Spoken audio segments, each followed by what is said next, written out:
평상시에 좀 생각이 많았던 것 같아요.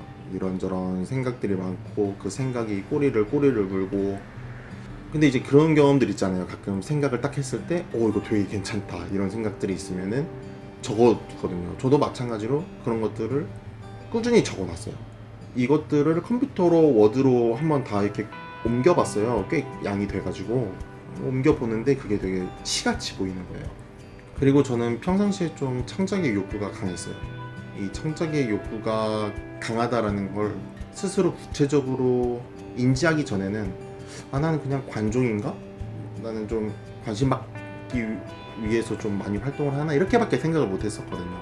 근데 그게 알고 보니까 나는 내가 내 것을 표현하고 뭔가 좀 드러내고 싶어 하는구나, 좀 창작의 욕구가 있는 편이구나 라고 생각을 했어요. 당연한 답변이 될 수 있는데요. 저는 좀 주변 환경과 그런 상황에 따라서 많이 영감을 찾게 되는 것 같아요. 근데 이젠 평상시에는 좀 표현이 공격적이에요. 제가 좀 표현도 그렇고 그런 주제도 그렇고 이상하게 좀 공격적으로 처음에 적히는 건 그렇게 적혀더라고요. 근데 이제는 그거를 밤에 다듬는 거죠. 어떤 표현을 찾아내고 좀 차분한 감성으로 다시 쓰면서 다듬는 과정을 겪어요.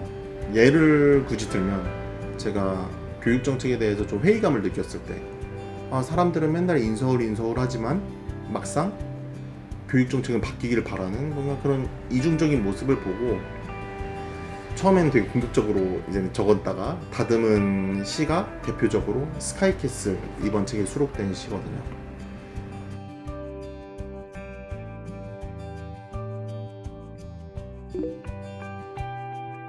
이 시는 제가 집에서 바닥 청소를 하는데 머리카락이 너무 수도 없이 나오는 거예요. 분명히 난 어제도 청소를 했는데 그날따라 이상하게 이게 진짜 거의 바닥이 거의 누구 머리네, 이렇게 머리가 계속 나네, 이런 생각이 드는데 그럼 내가 지금 누군가의 머리를 밟고 있는 건가?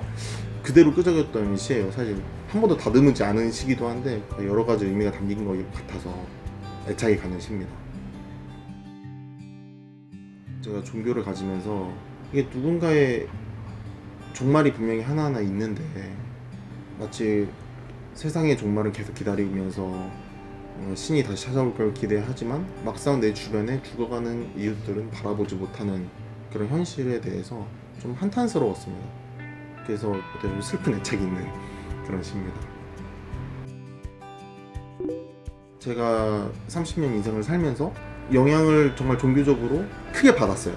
그걸 통해서 많이 느낀 것도 있고 사회적으로도 많이 생각하게 된 부분들도 있고, 정말 단순히 신앙에 막 미쳤던 때도 있었고 거기에 빠져나온 때도 있었고, 그러다 보니까 저랑 뗄래야 뗄 수 없는 그런 존재가 돼서 이제 처음으로 이렇게 들어갔고, 어떻게 보면 먼저 나를 드러내고 싶은 부분들이 앞쪽으로 많이 가 있다, 저는 그렇게 얘기할 수 있습니다.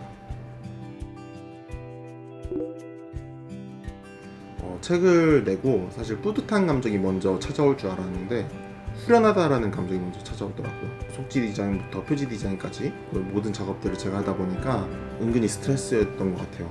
그래서 이 시기가 지나고 정신 차려 보니까 이제 좀 두렵더라고요.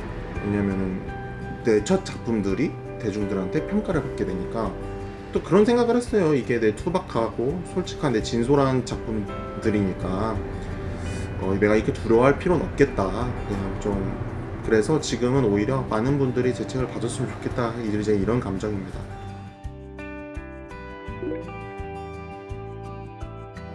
제가 좀 요즘 좀 공부를 또 하다 보니까 어법에 틀린 부분들도 있더라고요. 그래서 이게 단순히 시라고 해서 함축적인 표현을 위해서 뭐 꼬는 경우도 있긴 하지만 이 부분은 내가 봐도 너무 억지다, 그런 핑계를 대기에는. 그래서 저 조금 더 공부를 하고 이 어법에는 맞는 그런 좀 시를 써야겠다, 이런 생각도 들었습니다.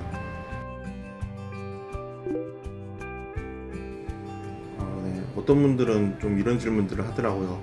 다음에는 32, 33 이렇게 계속 낼 거냐. 이제 사실 그렇게 나이로 제가 책을 낼 것 같진 않고요. 이제 첫 작품이니까 이제는 나를 드러내기 위해서 31라는 책을 이름을 지었던 거고요. 다음부터는 뭔가 좀 주제가 있는 그런 작품들로 좀 찾아뵐 예정이에요. 까로스 인정을 받고 싶어서 산문집도 좀 내고 이럴 계획이 있습니다.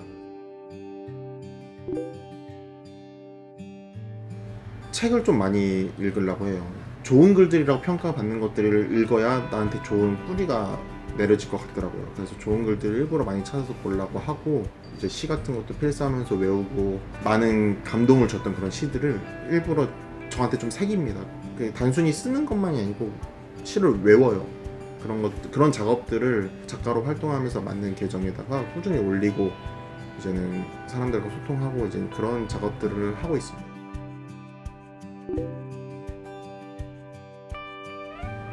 김대겸 씨는 되게 솔직하네. 뭔가 막 억지로 꾸며내지 않네. 담백하다. 나는 이런 글을 쓰고 싶고 그렇게 평가를 또 받고 싶어요. 이게 진짜 가식 없는 모습, 좀 이중성 없는 모습, 그런 모습으로 좀 기억되고 싶어서. 그게 되게 자칫 잘못하면 누구한테 공격적일 수는 있지만, 근데 이제 그걸 최대한 저는 담백하면서도 순화되면서도 이제는 그런 표현들을 고민을 하고, 나의 감정 표현만 제대로 드러내는 게 아니고 그 감정 표현이 올바른 생각이었으면 좋겠어요. 올바른 감정이었으면 좋겠고, 그래서 이런 것들을 글로 표현해냈을 때 사람들한테 되게 긍정적인 영향을 끼치고 싶더라고요. 민감한 주제거나 아픈 이야기를 꺼내도 제 글을 통해서 이게 약 같은 존재가 됐으면 좋겠는 거죠. 그런 글쟁이가 되고 싶습니다.